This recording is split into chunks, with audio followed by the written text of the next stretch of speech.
all those food leftovers. What to do with them? Oh yes, wax wraps. Let's make some of those.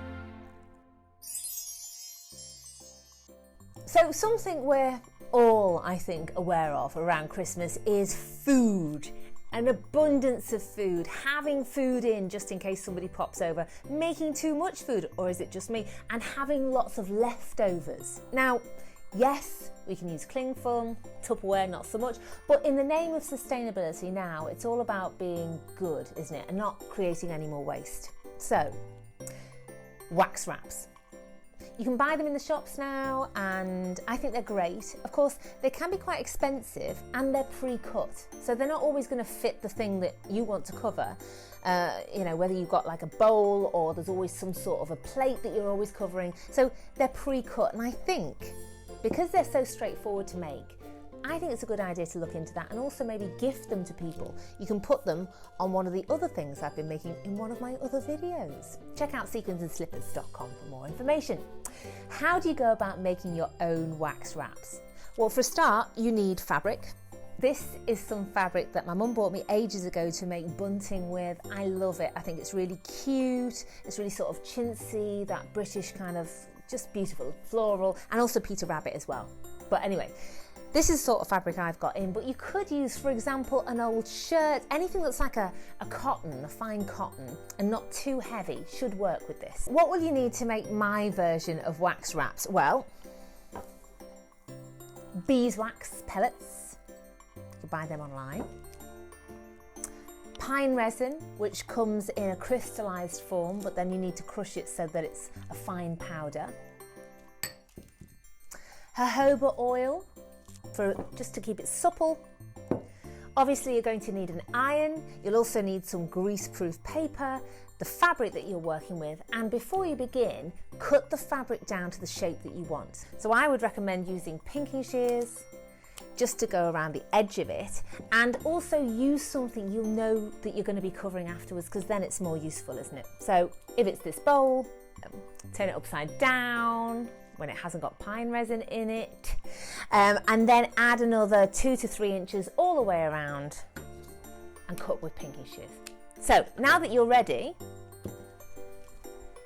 get your fabric ready, all of your bits to one side, cover your table with greaseproof paper, set your iron on to the highest setting but not with the steam function on, and then we're ready to start.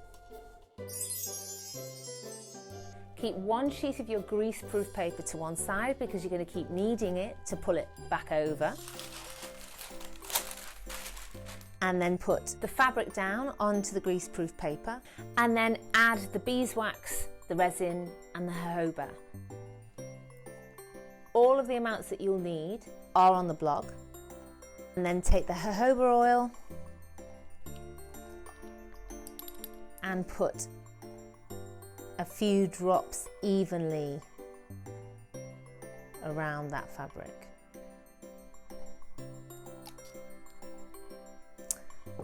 Now you're ready to iron.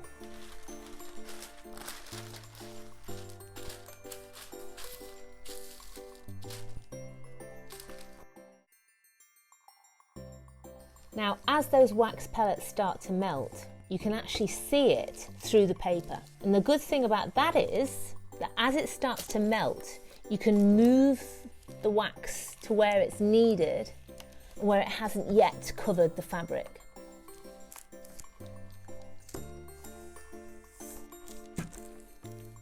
And it will be obvious when the entire piece of material is fully saturated. And then when you're done, peel back the paper,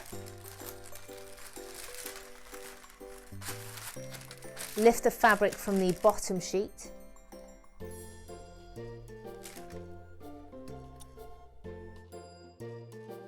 and then waft it as it cools and dries and hardens. And it happens, honestly, surprisingly quickly. Just to prove that, here's the bowl we started with.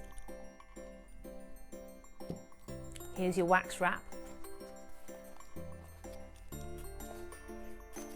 And with the warmth of your hand, you'll find that it creates a seal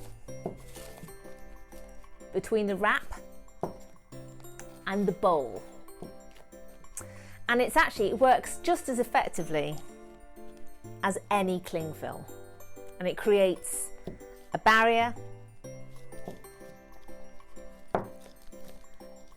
And it also looks very pretty too.